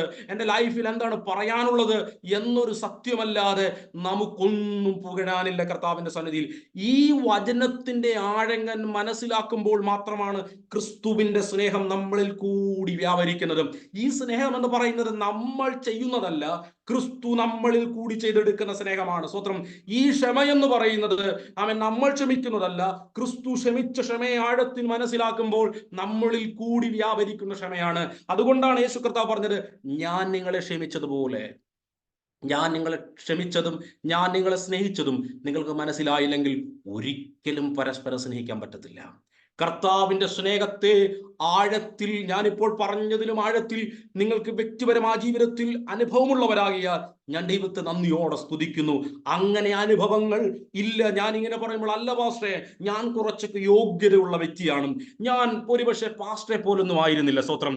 ഞാനൊരു പക്ഷേ ആ സഹോദരിയെ പോലൊന്നും ആയിരുന്നില്ല, ഞാനൊരു പക്ഷേ ആ വ്യക്തിയെ പോലൊന്നും ആയിരുന്നില്ല, ഞാൻ കുറച്ച് ബെറ്റർ ആയിരുന്നത് തോന്നുന്നെങ്കിൽ ഒരു കാരണവശാലും നിങ്ങൾക്ക് മറ്റുള്ളവരെ സ്നേഹിക്കാൻ കഴിയത്തില്ല. നിങ്ങളെപ്പോഴും മാർക്കിട്ടുകൊണ്ടേയിരിക്കും, നിങ്ങളെപ്പോഴും പരീക്ഷ ഭക്തരായിക്കൊണ്ടിരിക്കും, നിങ്ങളെപ്പോഴും സദൂക്യരായിക്കൊണ്ടിരിക്കും, നിങ്ങളെപ്പോഴും മറ്റുള്ളവരെ തള്ളിപ്പറയുന്നതായിക്കൊണ്ടിരിക്കും. അതിന്റെ അർത്ഥം നിങ്ങൾക്ക് ആത്മീക വർധന വരുവാൻ ഒരു സാധ്യതയുമില്ല. ഒരുപക്ഷെ പിന്നീടുള്ള പോക്കിൽ സഭയിൽ നിന്നും കർത്താവ് ഇറങ്ങിപ്പോയതുപോലെ കർത്താവില്ലാതെ തന്നെയുള്ള സമ്പന്നതയിലേക്ക് കടന്നു വന്ന് കർത്താവിൽ നിന്ന് അന്യപ്പെട്ടു പോകാൻ സാധ്യതയുണ്ട്. മരണം വരെ അനുഭവിക്കാൻ കഴിയുന്നതാണ് ക്രിസ്തുവിന്റെ സ്നേഹം എന്ന് പറയുന്നത്. നമ്മൾ ഈ ലോകത്തിൽ ഏത് സെക്കൻഡ് വരെ ആയിരിക്കുന്നുവോ അന്നു വരെ ഈ വാക്ക് നമുക്ക് പറയാൻ കഴിയും, യേശു ഇന്ന് പകലും എന്നെ സ്നേഹിച്ചു, അവന്റെ കരുണയാൽ ഞാൻ അവന്റെ പുത്രനായി ജീവിക്കുന്നു. സ്തോത്രം. അതുകൊണ്ടാണ് കർത്താവ് പറഞ്ഞത്, ഞാൻ നിങ്ങളെ സ്നേഹിച്ചതുപോലെ നിങ്ങൾ പരസ്പരം സ്നേഹിക്കുന്നു എന്ന് പറഞ്ഞാൽ ശിഷ്യന്മാരോട് എന്താ കർത്താവ് പറയുന്നത്? ഞാൻ സ്നേഹിച്ചിട്ടുണ്ട് മക്കളെ, അത് നിങ്ങൾക്കറിയാം. ഞാൻ നിങ്ങളെ കരുതിയിട്ടുണ്ടെന്ന് നിങ്ങൾക്കറിയാം. എൻ്റെ സ്നേഹം പ്രകടമാക്കിയിട്ടുണ്ട്. അത് ക്രൂശിനു മുമ്പാണ് യേശു കർത്താവ് അത് ശിഷ്യന്മാരോട് പറഞ്ഞത്. അങ്ങനെയാണെങ്കിൽ ഈ വചനത്തിന്റെ കൽപ്പന കൊടുത്തു തീർത്തതിന് ശേഷമാണ് യേശുവിന്റെ വാസ്തവമായ സ്നേഹം ശിഷ്യന്മാരുടെ മുൻപാകെയും ലോകത്തിന്റെ മുൻപാകെയും വെളിപ്പെട്ടു വന്നത്. ലോകത്തിന് മുൻപാകെ ക്രിസ്തുവിന്റെ സ്നേഹം ക്രൂശിൽ കൂടി വരച്ച് കാണിച്ചിരിക്കെ, ഞാൻ ഒന്നുകൂടെ പറയട്ടെ, ഇന്നലെ ലഭിച്ച നന്മകളോ നാളെ ലഭിക്കാൻ പോകുന്ന ജോലിയോ നമ്മുടെ ലൈഫിൽ പിന്നെ വരാൻ പോകുന്ന മക്കളുടെ ഉദാഹരണം ഒന്നുമല്ല. ഞാൻ എപ്പോഴും പറയുന്ന വാക്കുകൾ ഒന്നുകൂടെ പറയട്ടെ. ക്രൂശിൽ യേശു കർത്താവ് എനിക്കും നിങ്ങൾക്കും വേണ്ടി വ്യക്തിപരമായി ചെയ്ത് തീർത്ത ദൈവത്തിന്റെ സ്നേഹത്തിന്റെ ഉയരത്തിലേക്ക് കടന്നു വരാൻ ഇനി ഒരത്ഭുതത്തിനും കഴിയത്തില്ല എന്ന് ദൈവജനത്തിൽ ഞാൻ വിശ്വസിക്കുകയാണ്. സ്തോത്രം. കർത്താവ് നമ്മളോട് കാണിച്ച സ്നേഹം എത്രയോ ആഴമുള്ളതായിരുന്നു. സ്തോത്രം. നമുക്കൊരിക്കലും സാധ്യതയില്ലാത്ത സാഹചര്യത്തിൽ തള്ളപ്പെട്ട് എവിടെയൊക്കെ കിടക്കേണ്ട നമ്മള്, ഞാൻ പലപ്പോഴും ഇങ്ങനെ ചിന്തിക്കാറുണ്ട്, കർത്താവ് തേടി വന്നില്ലായിരുന്നെങ്കിൽ, കർത്താവ് കണ്ടില്ലായിരുന്നെങ്കിൽ, കർത്താവ് വിളിച്ചില്ലായിരുന്നെങ്കിൽ, കർത്താവ് വേർതിരിച്ചില്ലായിരുന്നെങ്കിൽ, ആമേൻ, ദൈവമേ, എത്രയോ തകർച്ചയിലായിരുന്നു ജീവിതം. അത് പൗലോസായാലും പത്രോസായാലും കർത്താവിന്റെ സ്നേഹത്തിന്റെ ആഴത്തിലല്ലാതെ നമുക്ക് പ്രശംസിപ്പാൻ ഒന്നുമില്ല. സ്തോത്രം. കർത്താവിന്റെ ക്രൂശിലല്ലാതെ നമുക്ക് ഉയർച്ച പറയാൻ ഒന്നുമില്ല. ഞാൻ എന്നും പറയുന്ന വാക്കുകൾ ഒന്നുകൂടി പറയട്ടെ. ക്രിസ്തുവിന്റെ ക്രൂശിനെ ഓർത്ത് ദൈവത്തെ സ്തുതിക്കുന്ന ഓരോ ദിവസങ്ങളും എന്റെയും നിങ്ങളുടെ ജീവിതത്തിൽ വരുന്നില്ലെങ്കിൽ ആത്മീക ജീവിതത്തിന് എവിടെയോ തകരാറ് സംഭവിച്ചിട്ടുണ്ട്. ആത്മീക ജീവിതത്തിന്റെ പക്വതയിലേക്ക് നമ്മൾ വളരുന്നില്ല. നമ്മൾ കർത്താവിന്റെ തലയോളം വളരുവാൻ സാധ്യതയില്ല. എന്നാൽ ഓരോ ദിവസവും കർത്താവ് നമ്മളെ സ്നേഹിച്ചു എന്നുള്ള ആഴമായ ബോധ്യം വല്ലാതെ നമ്മുടെ ഹൃദയത്തെ അലട്ടുന്നുണ്ടെങ്കിൽ, വല്ലാതെ നമ്മളെ കർത്താവിലേക്ക് അടുപ്പിക്കുന്നുണ്ട്, ഉറപ്പാണ് നിങ്ങൾ ക്രിസ്തുവിൽ വളരുന്നുണ്ട്. നിങ്ങൾക്കൊരു പക്ഷെ തൃപ്തി വരുന്നില്ലായിരിക്കാം, പക്ഷെ അറിഞ്ഞോ അറിയാതെയോ നിങ്ങൾ വളരുന്നുണ്ട്. നിങ്ങളിൽ നിന്നും സ്നേഹം മറ്റുള്ളവരിലേക്ക് പകരപ്പെടുന്നുണ്ട്, ഷെയർ ചെയ്യപ്പെടുന്നുണ്ട്. നിങ്ങളുടെ സ്നേഹം ക്രിസ്തുവിന്റെ സ്നേഹം നിങ്ങളിൽ കൂടി മറ്റുള്ളവരിലേക്ക് എത്തപ്പെടുന്നുണ്ട്. അത് ചില ദിവസങ്ങളിൽ കഴിയുമ്പോൾ ചിലർക്ക് ബോധ്യമായി തുടങ്ങും. മറ്റൊന്നുമല്ല അതിന് കാരണം, കർത്താവ് നിങ്ങളെ സ്നേഹിച്ചത് നിങ്ങൾക്ക് ബോധ്യമായി, മറ്റൊന്നുമല്ല. കർത്താവിനെ നിങ്ങൾ എത്രത്തോളം അടുത്തറിയുന്നു, അത്രത്തോളം നിങ്ങൾ വ്യത്യസ്തരായും. അതാണ് കൊലോസ്യ ലേഖനത്തിന്റെ ആഴമുള്ള അർത്ഥം എന്ന് പറയുന്നത്. അതേ, കർത്താവ് ഇവിടെ പറയുകയാണ്, ഞാൻ നിങ്ങളെ സ്നേഹിച്ചതുപോലെ നിങ്ങൾ പരസ്പരം സ്നേഹിക്കണം. കേട്ടോ, സ്തോത്രം. കർത്താവിന്റെ സ്നേഹത്തിന്റെ ആഴത്തെ ഞാൻ അല്പമായി ഒന്ന് പറഞ്ഞു വരികയായിരുന്നു. സ്തോത്രം. ഈ സ്നേഹത്തെ പറ്റി പറയുമ്പോൾ, ഈ സ്നേഹത്തിന് വേണ്ടി ഞാൻ അന്ന് പറഞ്ഞ് അവസാനിപ്പിച്ചത് ഇങ്ങനെയായിരുന്നു. ഒരു ലേഖനം തന്നെ ബൈബിളിലുണ്ട് സ്നേഹത്തെ പറ്റി. സ്തോത്രം. ഞാൻ അന്ന് പറഞ്ഞ് അവസാനിപ്പിച്ചതും നിങ്ങൾക്ക് വ്യക്തമായി ആമെ തന്നെ അറിയാവുന്നതുമായ സത്യമായിരിക്കാം. ആർക്കെങ്കിലും പറയാമോ സ്നേഹത്തെ കുറിച്ച് കൂടുതൽ പറഞ്ഞിരിക്കുന്ന ഒരു ലേഖനം ബൈബിളിൽ കർത്താവിന്റെ സ്നേഹത്തെ പറ്റി? ആർക്കെങ്കിലും ഒന്ന് പറയാമോ? സ്തോത്രം. First John. 1 യോഹന്നാന്റെ ലേഖനം, അതിന്റെ 1-2 വാക്യങ്ങളുടെ വായിക്കാതെ നമുക്ക് ഈ ഭാഗം കംപ്ലീറ്റ് ചെയ്യുന്നത് അത് ഒരു ശരിയായ ചിന്തയായിരിക്കത്തില്ല. സ്തോത്രം. അതിന്റെ ചില വാചകങ്ങൾ, അതിനകത്ത് ഒത്തിരി വാക്യങ്ങളുണ്ട്. കേവലം നമുക്ക് 4-ാം അധ്യായത്തിലേക്ക് നമുക്കൊന്ന് കടന്നു വരാം. 4-ാം അധ്യായത്തിൽ കർത്താവിന്റെ സ്നേഹത്തെ പറ്റി പറയുന്നത് എന്താണ്? ആമേൻ. യോഹന്നാൻ അവിടെ പറയുന്നത്, സ്തോത്രം, 4-ാം അധ്യായത്തിന്റെ 12 മുതലുള്ള വാക്യങ്ങൾ ഒന്ന് വായിച്ചാൽ, 12 മുതൽ 12-13 ഒന്ന് വായിച്ചാട്ടെ. ദൈവത്തെ ആരും ഒരു നാളും കണ്ടിട്ടില്ല. നാം അന്യോന്യം സ്നേഹിക്കുന്നുവെങ്കിൽ ദൈവം നമ്മിൽ വസിക്കുന്നു, അവന്റെ സ്നേഹം നമ്മിൽ തികഞ്ഞുമിരിക്കുന്നു. നാം അവനിലും അവൻ നമ്മിലും വസിക്കുന്നു എന്ന് അവൻ തന്റെ ആത്മാവിന് തന്നതിനാൽ നാം അറിയുന്നു. പിതാവ് പുത്രനെ ലോകരക്ഷിതാവായിട്ട് അയച്ചിരിക്കുന്നു എന്ന് ഞങ്ങൾ കണ്ടു സാക്ഷ്യം പറയുന്നു. 15 വായിച്ചാട്ടെ. യേശു ദൈവപുത്രൻ എന്ന് സ്വീകരിക്കുന്നവനിൽ ദൈവവും അവൻ ദൈവത്തിലും വസിക്കുന്നു. യെസ്. എന്താണ് ഇവിടെ പറയുന്നത്? ഇതിന് താഴോട്ടുള്ള വാക്യങ്ങളൊക്കെ നമ്മളൊന്ന് വായിക്കണം, നമ്മളൊന്ന് ചിന്തിക്കണം. ഇവിടെ പറയുന്നത് ദൈവത്തെ ആരും ഒരു നാളും കണ്ടിട്ടില്ല. നാം അന്യോന്യം സ്നേഹിക്കുന്നുവെങ്കിൽ ദൈവം നമ്മിൽ വസിക്കുന്നു, അവന്റെ സ്നേഹം നമ്മിൽ തികഞ്ഞു വരിക്കുന്നു. കണ്ടോ, സ്നേഹത്തിന്റെ ഒരു തികവുണ്ട്. ഞാൻ അന്ന് നിങ്ങളോട് പറഞ്ഞിരുന്നു, രക്ഷിക്കപ്പെട്ട സമയത്ത് തന്നെ അഗപ്പ സ്നേഹം, അല്ലെങ്കിൽ കൊലോസ്യ ലേഖനത്തിന് 1-ാം അധ്യായത്തിൽ പറയുന്നു, കൊലോസ്യ സഭയ്ക്ക് സ്നേഹം ഉണ്ടെന്ന് പൗലോസ് അംഗീകരിക്കുന്നുണ്ട്. അത് ഞാൻ അന്ന് വായിച്ച് കേൾപ്പിച്ചിരുന്നല്ലോ. എന്നാൽ പിന്നീടും പറയണം എന്ന് പറഞ്ഞാൽ അതിന്റെ തികവുണ്ട്. സ്നേഹത്തിന് തികവുണ്ട്. സ്തോത്രം. അത് തുടങ്ങിയതാണ് രക്ഷിക്കപ്പെട്ട സമയത്ത്. എന്നാൽ ഇത് നമ്മുടെ ലൈഫിൽ വളരുന്നത് പരസ്പരം സ്നേഹിക്കുന്നതിലൂടെയാണ്. അത് കുറച്ചുകൂടി ഞാൻ ഈ വചനത്തിൽ ഒന്ന് വ്യക്തമാക്കി ഒന്ന് പറയുവാൻ വേണ്ടി എന്റെ ഹൃദയത്തിലുണ്ട്. അത് നിങ്ങളോളം എത്തുമായിരിക്കുമെന്ന് ഞാൻ വിശ്വസിക്കുകയാണ്. സ്വതന്ത്രം. അതിന്റെ ചില വാക്യങ്ങളെ വിട്ടിട്ട് ഞാൻ വേഗത്തിൽ താഴേക്ക് വരികയാണ്. 16-ാം വാക്യത്തിൽ 16-17 ഒന്ന് വായിച്ചാട്ടെ. 16-17-18 വാക്യങ്ങളൊക്കെ ഒന്ന് വായിച്ചാട്ടെ. ഇങ്ങനെ ദൈവത്തിന് നമ്മോടുള്ള സ്നേഹത്തെ നാം അറിഞ്ഞും വിശ്വസിച്ചും ഇരിക്കുന്നു. ദൈവം സ്നേഹം തന്നെ. സ്നേഹത്തിൽ വസിക്കുന്നവൻ ദൈവത്തിൽ വസിക്കുന്നു, ദൈവം അവനിലും വസിക്കുന്നു. ന്യായവിധി ദിവസത്തിൽ നമുക്ക് ധൈര്യം ഉണ്ടാവാൻ തക്കവണ്ണം ഇതിനാൽ സ്നേഹം നമ്മോട് തികഞ്ഞിരിക്കുന്നു. അവൻ ഇരിക്കുന്നത് പോലെ ഈ ലോകത്തിൽ നാമും ഇരിക്കുന്നു. സ്നേഹത്തിൽ ഭയമില്ല. ഭയത്തിന് ദണ്ഡനമുള്ളതിനാൽ തികഞ്ഞ സ്നേഹം ഭയത്തെ പുറത്താക്കി കളയുന്നു. ഭയപ്പെടുന്നവൻ സ്നേഹത്തിൽ തികഞ്ഞവനല്ല. അടുത്ത 2 വാക്കുകൾ വായിച്ചട്ടെ. 20 വരെ വായിച്ചു. അവൻ ആദ്യം നമ്മെ സ്നേഹിച്ചത് കൊണ്ട് നാം സ്നേഹിക്കുന്നു. ഞാൻ ദൈവത്തെ സ്നേഹിക്കുന്നു എന്ന് പറയുകയും തന്റെ സഹോദരനെ പകയ്ക്കുകയും ചെയ്യുന്നവൻ കള്ളനാകുന്നു. താൻ കണ്ടിട്ടുള്ള സഹോദരനെ സ്നേഹിക്കാത്തവന് കണ്ടിട്ടില്ലാത്ത ദൈവത്തെ സ്നേഹിപ്പാൻ കഴിയുന്നതല്ല. ദൈവത്തെ സ്നേഹിക്കുന്നവൻ സഹോദരനെയും സ്നേഹിക്കണം എന്നീ കൽപ്പന നമുക്ക് അവങ്കിൽ നിന്ന് ലഭിച്ചിരിക്കുന്നു. ആമേൻ. ശ്രദ്ധയോടെ നമുക്ക് ആ വാക്യങ്ങളിലേക്ക് ഒന്ന് നോക്കാം. ഞാനൊന്ന് പറഞ്ഞു വിടാം ആ വാക്ക്. സ്തോത്രം. എന്താണ് ബൈബിൾ നമ്മളോട് പറയുന്നത്? സ്തോത്രം. അവിടെ എങ്ങനെയാണ് പറയുന്നത്? ഒത്തിരി സ്നേഹത്തെക്കുറിച്ചുള്ള കാര്യങ്ങൾ നിങ്ങൾക്ക് മനസ്സിലായല്ലോ. സിമ്പിളായി അത് മനസ്സിലാക്കാൻ കഴിയുന്നതാണ്. അവൻ ആദ്യം നമ്മെ സ്നേഹിച്ചത് കൊണ്ട് നാം സ്നേഹിക്കുന്നു. ഇത്രയേ ഉള്ളൂ. കർത്താവ് നമ്മളെ സ്നേഹിച്ചെന്ന് ബോധ്യമായത് കൊണ്ടാണ് ആ സ്നേഹം നമ്മളിൽ നിന്ന് വരുന്നത്. കർത്താവിന്റെ സ്നേഹത്തിന്റെ ആഴം നമുക്ക് വരും. എന്തുകൊണ്ടാണ് നമ്മളിൽ നിന്ന് സ്നേഹം വരാത്തത്? ഈ സ്നേഹം പൗലോസിൽ ഉണ്ടായിരുന്നു, വർക്ക് ചെയ്ത് തുടങ്ങിയിരുന്നു.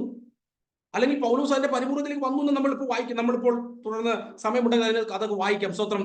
പൗലോസ് പറയുന്നത് നമുക്ക് സ്വന്തമായി ഈ സ്നേഹത്തിലേക്ക് വരാൻ കഴിയത്തില്ല. പിന്നെ എങ്ങനെ വരാൻ കഴിയും? എന്താണ് അവിടെ പറയുന്നത്? അവൻ ആദ്യം നമ്മെ സ്നേഹിച്ചതുകൊണ്ട് എന്ന് പറഞ്ഞാൽ ആ സ്നേഹത്തെ ബോധ്യമാകുന്നത് കൊണ്ട്, അല്ലെങ്കിൽ ആ സ്നേഹത്തിൽ നിന്ന് നമ്മുടെ ഈ സ്നേഹം വരുന്നത്. അല്ലാതെ നമ്മൾ സ്വന്തമായിട്ട് നാളെ മുതൽ സഹോദരങ്ങളെ ഇനിയിപ്പം നമ്മൾ ഈ കൂട്ടായ്മയെ ഒരു ഒരു ഒരു ഒരു സഭയായിട്ട് അങ്ങ് ചിന്തിച്ചാട്ടെ. നമ്മുടെ ഈ ഓൺലൈൻ മീറ്റിങ്ങിനെ ഒരു സഭയായിട്ട് ചിന്തിച്ചാട്ടെ. ഈ കൂട്ടായ്മയിൽ കൂടി വരുന്ന നമ്മൾ വിവിധ പശ്ചാത്തലത്തിൽ നിന്ന്, വിവിധ സംസ്കാരങ്ങളിൽ, വിവിധ സാഹചര്യങ്ങളിൽ നിന്നുള്ളവർ.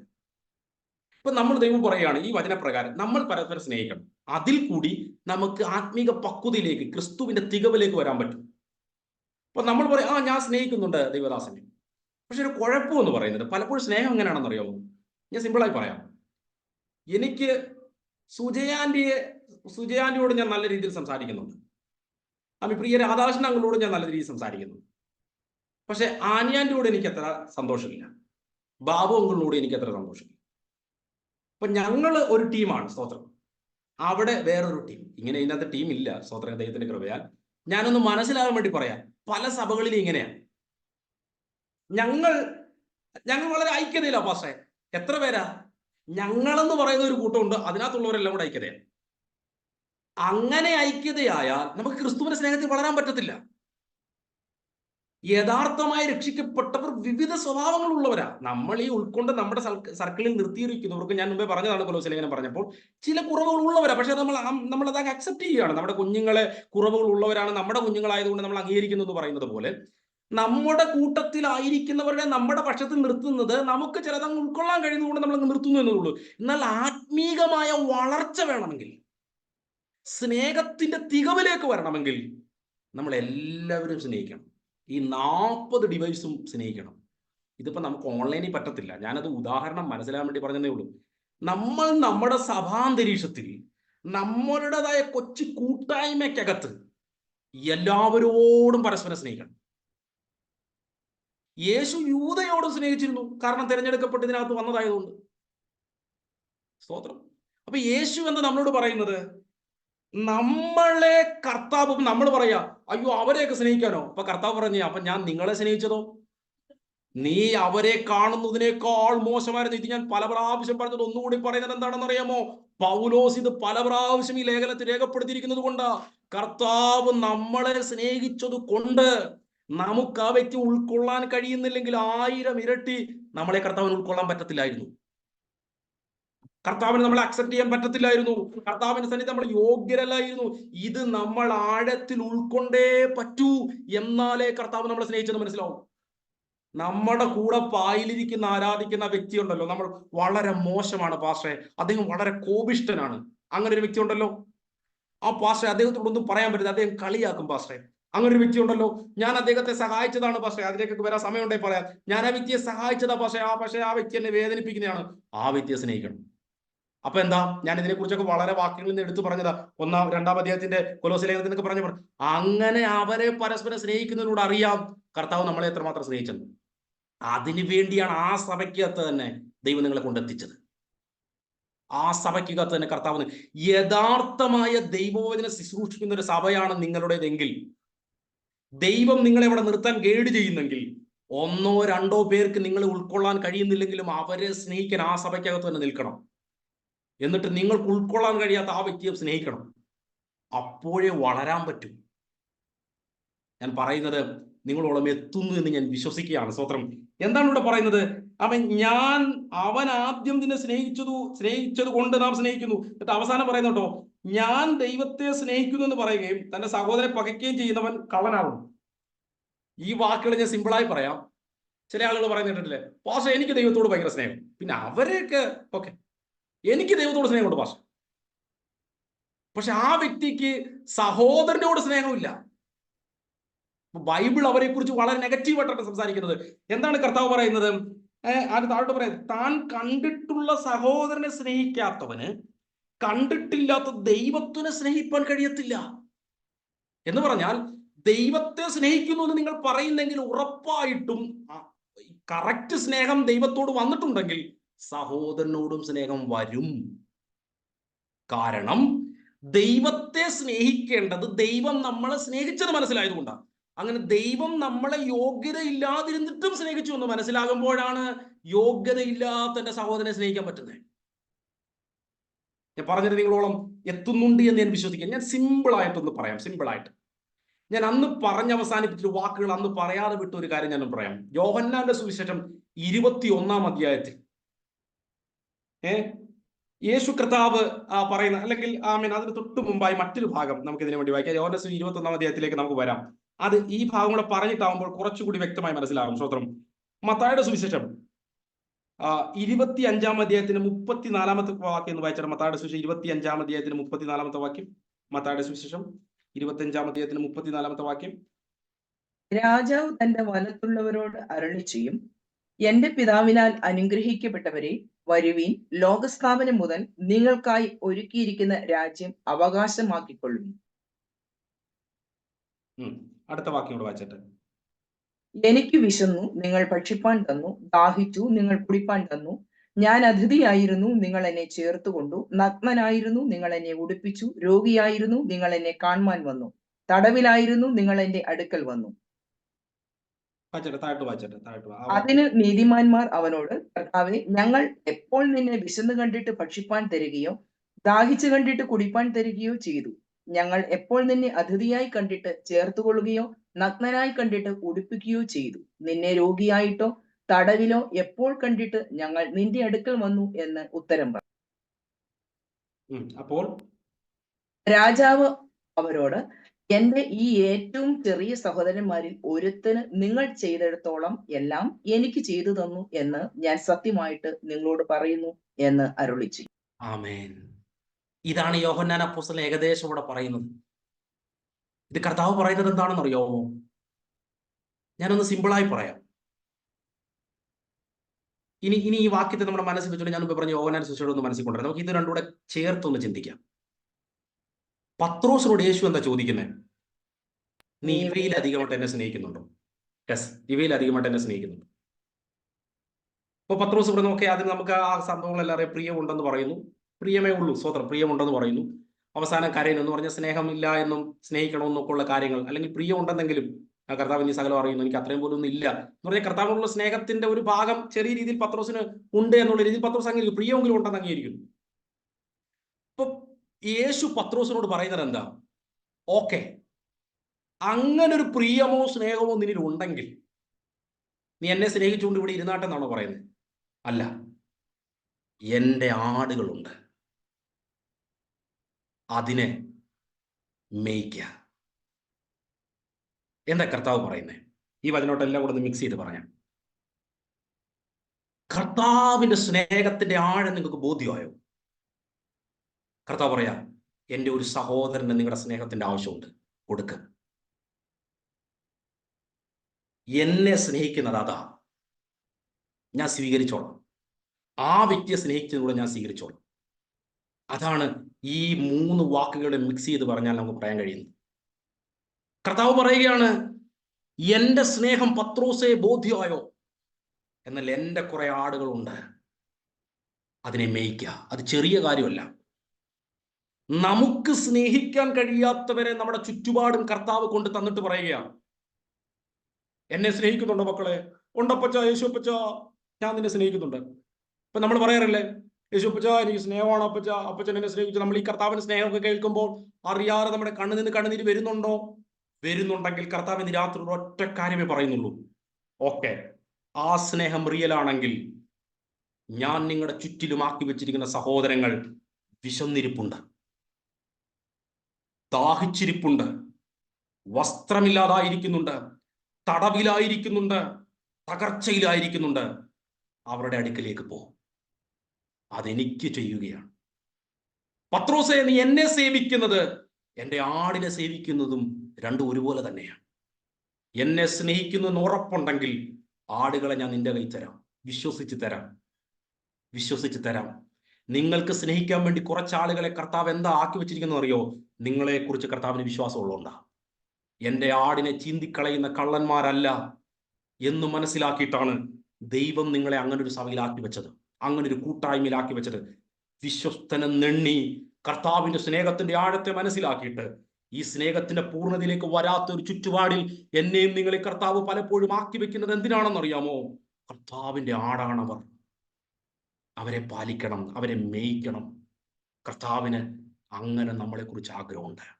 ഇന്ന് ഈ പ്രസംഗം കേട്ടുകൊണ്ടിരിക്കുമ്പോൾ നമ്മുടെ ഹൃദയത്തിനകത്തേക്ക് ചിലരൊക്കെ ദൈവം കൊണ്ടുവന്നിട്ട് പറയുക, നിങ്ങൾക്ക് അവരെ സേവിച്ചാട്ടെ, അത് എനിക്ക് ചെയ്യുന്നതിന് തുല്യമാണ്. എൻ്റെ ആടാണത്, എൻ്റെ സഹോദരനാണ്. ഇതിന് തൊട്ട് താഴോട്ട് പറയുകയാണ്, ഞാൻ എപ്പോഴാ വിശന്നവനായി ദൈവമേ നീ എൻ്റെ മുന്നിൽ വന്നത്? നീ എപ്പോഴാണ് ദാഹിച്ചവനായിട്ട് വന്നത്? നീ എപ്പോഴാണ് നഗ്നനായിട്ട് വന്നത്?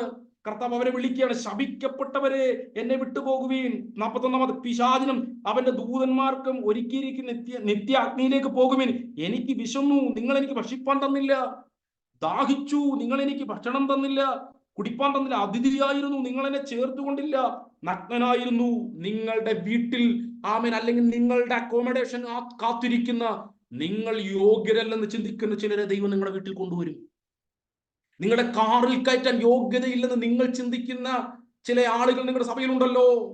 കർത്താവ് പറയാ, മക്കളെ, അവരുടെ തോളിലൊന്ന് നിങ്ങൾ കൈയിട്ടാൽ എൻ്റെ സ്നേഹം അവരും അറിയും. അതിൽ കൂടി ഞാൻ നിന്നെ തോളിൽ കയറ്റത് നീ അറിയും. സ്തോത്രം. ദൈവത്തിന്റെ സ്നേഹത്തിന്റെ ആഴം അറിയണമോ? കർത്താവ് മുന്നിലാക്കി വെച്ചവരെ സ്നേഹിക്കാൻ ദൈവം ഇന്ന് രാത്രിയിൽ നമ്മളെ വിളിക്കുക.